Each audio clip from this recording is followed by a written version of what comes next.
Baie welkom by Inspireer. Ons praat hierdie week oor waarheid en leuns. So die waarheid maak ons vry, terwyl leuns ons bind. En terwyl ons lewe doen, baie keer in ons eie lewe, baie keer beleef ons dit in ander mense lewens, hoe leuns hulle vasmaak, hoe leuns hulle bind, hoe leuns eintlik verhoed dat ons uitkom by God se meesterplan in ons lewens. Maar ek wil jou nooi, dat God deur sy Gees en dat Jesus Christus, hy wat die waarheid is, my en jou sal vrymaak, sal losmaak van enige leuns wat ons moontlik vashou.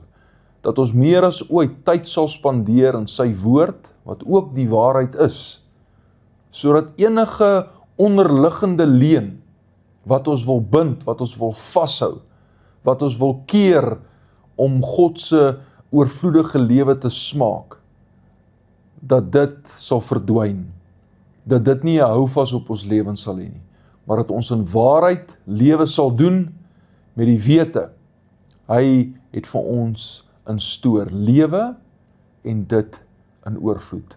Die leuen bind, maar die waarheid maak ons vry. Mag ons vry mense wees en mag ons lewens groot leef tot eer en verheerliking van die koning van die kerk, Jesus Christus. Bless you.